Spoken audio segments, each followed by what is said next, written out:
जब मनुष्य सिर छोड़ता है तो सूक्ष्म सिर को साथ लेकर जाता है। बिल्कुल ठीक। तो जब वह गर्भ में जाता है तो कहाँ छोड़ जाता है? अरे छोड़ेगा क्यों? वो शरीर ऐसा नहीं है जो ठोस हो, पंच तत्वों की तरह। मन, बुद्धि, चित्त, अहम, सूक्ष्म इंद्रियां, मन है षष्ठानी इंद्रियाणी। षष्ठानी इंद्रियाणी 6 इंद्रियां, तो 6 इंद्रियां का इंद्रिय तो 5 हैं, लेकिन गीता में 6 कही है। मन है षष्ठानी इंद्रियाणी, अर्थात मन सहित 6 इंद्रियां, अर्थात छठा इंद्रिय मन है, क्योंकि मन के संयोग से 5 इंद्रियां काम नहीं कर सकती जब तक इंद्रिय के पास मन नहीं है। तो इन इंद्रियों के घोड़े पर चढ़कर ही मन विषय का रमण करता है। इंद्रियों के घोड़े हैं, शरीर है रथ, बुद्धि है सारथी। तो ये हमारा मन जो जाता है कहीं भी भटकता है तो इंद्रियों के कारण से भटकता है, और यदि इंद्रियों के साथ मन ना हो तो इंद्रिय हमारी कहीं भी भटकेगी नहीं। तो मन षष्ठानी इंद्रियाणी प्रकृति स्थानी करसती।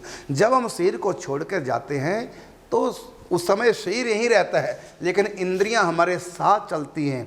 यहाँ तक कि आप स्वप्न जब देखते हैं तो ये तो शरीर यहीं पड़ा है, वहाँ भी मन है और 5 इंद्रियां साथ जाती हैं। वहाँ भी आप देखते हैं, सुनते हैं, सूंघते हैं, चखते हैं, सुख दुख का अनुभव करते हैं। स्वप्न में भी बस वो स्वप्न वाला शरीर है। अब मैं आपसे पूछता हूँ, आपने प्रश्न किया ना कि जब वो शरीर गर्भ में आता है तो इंद्रियां कहाँ छोड़ के आता है, क्योंकि इंद्रियों सहित सूक्ष्म शरीर भी साथ जाता है, और फिर वो कहाँ छोड़ के आता है?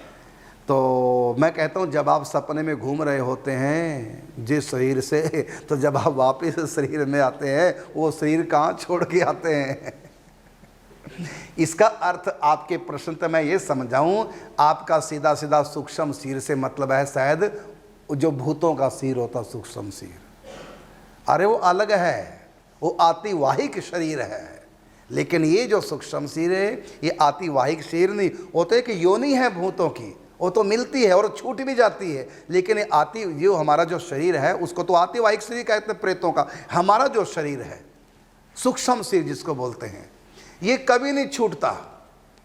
चाहे तुम चींटी की योनि में हो, चाहे तुम पेड़ों की योनि में हो, वहाँ सुसुप्त अवस्था में इंद्रियां रहती हैं, लेकिन रहती वहाँ भी इंद्रियां आपके सूक्ष्म, और ये मन संस्कार सब आपके साथ जाएंगे। और ये कब छूटेंगे? जिस दिन आपकी मुक्ति होगी या जिस दिन आप प्रभु के धाम में प्रेम प्राप्त करके सख्या सखी भाव से जाएंगे, उस दिन ये इंद्रियां छूटेंगी।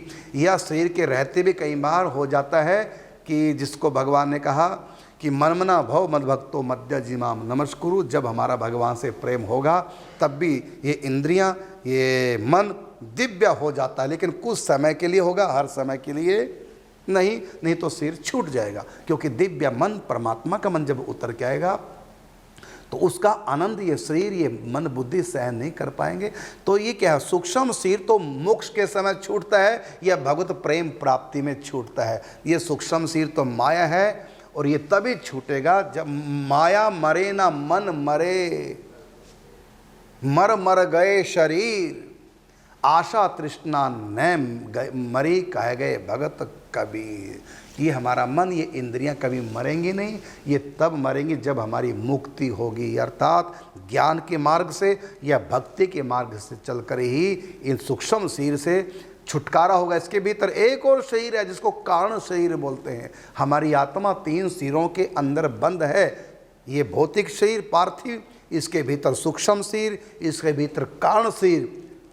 तो सूक्ष्म शरीर तो मृत्यु के समय छूट जाता, लेकिन सूक्ष्म और कारण शरीर नहीं छूटता। ये भौतिक शरीर छूट जाता है मृत्यु के समय, लेकिन सूक्ष्म और कारण नहीं छूटता। भूतों में भी सूक्ष्म और कारण शरीर होता है।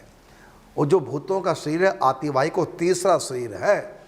ये तो तीसरा शरीर ही बदलता है जो बाहर वाला है भौतिक।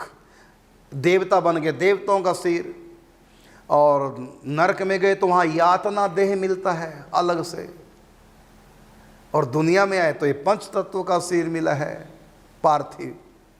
ये बाहर के शरीर मृत्यु से बदलते रहते हैं, लेकिन सूक्ष्म और कारण वही रहता है।